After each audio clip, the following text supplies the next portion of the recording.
દિવાળી નજીક આવી રહી છે અને દિવાળીમાં બધાની ઘરે મીઠાઈ બનતી હોય છે અને મીઠાઈમાં આપણે એવું વિચારતા હોઈએ છીએ કે હેલ્ધી મેલ્ટ એન્ડ માઉથ અને ઝટપટ શું બને.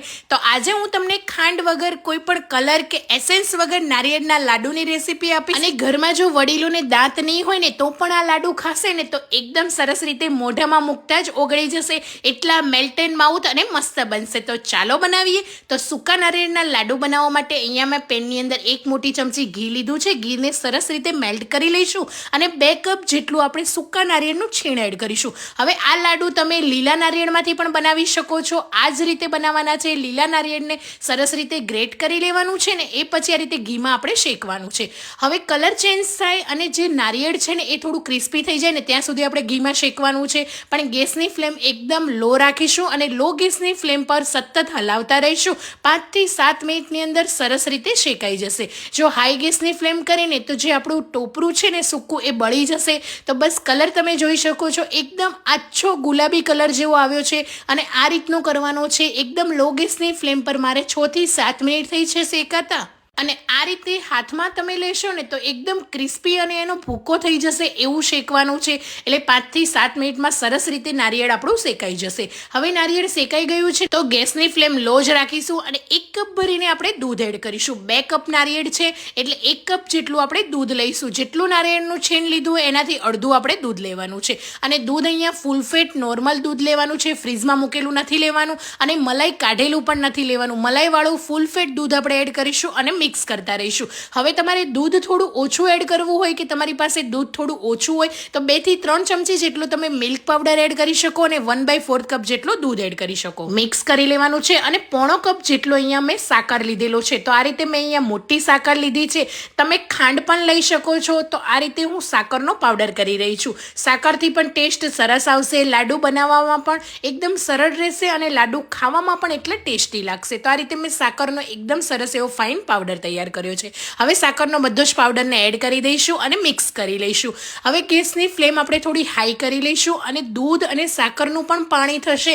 તો આ રીતે દૂધ અને પાણી બંનેને છે ને એકદમ સરસ રીતે બળવા દેવાનું છે. એ પાણી બળશે અને જે આપણું નારિયેળ છે ને એ એકદમ સોફ્ટ થઈ જશે, એકદમ મેલ્ટ એન્ડ માઉથ થઈ જશે. હવે હું આ લાડુ કોઈ પણ કલર વગર બનાવી રહી છું એટલે મેં અહીંયા 2 મોટી ચમચી ગરમ પાણીની અંદર કેસરના તાંતણાને પલાળી દીધેલા, એને આપણે એડ કરી દઈશું. તમારે કેસર ના એડ કરવું હોય તો ઓપ્શનલ છે. તમે વ્હાઈટ પણ રાખી શકો છો આ લાડુ. અને જો તમારે વ્હાઈટ ના રાખવા હોય તો અત્યારે અલગ અલગ કલર એડ કરીને પણ તમે પિંક, ગ્રીન, યલો, ઓરેન્જ એ રીતના પણ નાના નાના લાડુ તમે બનાવી શકો.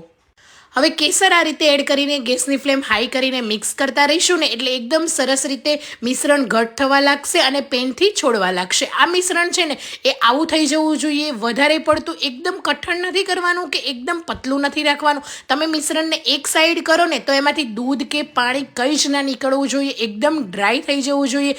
રિઝલ્ટ તમે જોઈ શકો છો, વિડીયોમાં હું બતાવું છું આ રીતનું હોવું જોઈએ.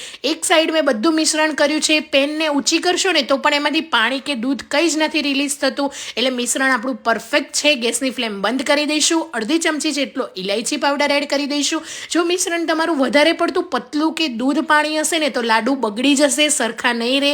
એટલે આ વાતનું આપણે ખાસ ધ્યાન રાખીશું. હવે ઇલાયચી પાવડર એડ કરીને તરત જ આ રીતે મિક્સ કરી લેવાનું છે અને બીજા વાસણની અંદર આ મિશ્રણને આપણે કાઢી લેવાનું છે. પેનની અંદર નથી રાખવાનું. જો ગરમ ગરમ હશે ને તો કડક થઈ જશે, લાડુમાં પણ ક્રેક્સ આવશે. એટલે તરત જ આ રીતે બીજા વાસણમાં કાઢીને ઠંડુ કરી લઈશું. વધારે ઠંડુ નહીં કરીએ આપણે, બસ 5 થી 7 મિનિટ પંખા નીચે તમે ઠંડુ કરશો ને તો પણ તમારા લાડુ એકદમ સરસ રીતે બની જશે.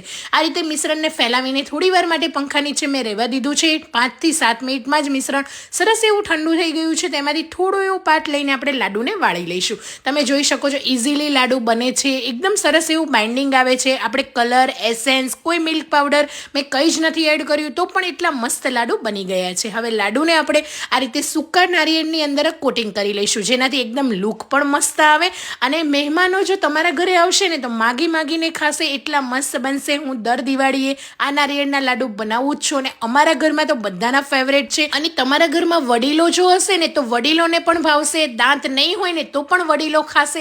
એટલા મેલ્ટ એન્ડ માઉથ, એટલા પોચા બનશે ને. તમે રિઝલ્ટ જોઈ શકો છો કેટલા મસ્ત બનીને તૈયાર છે.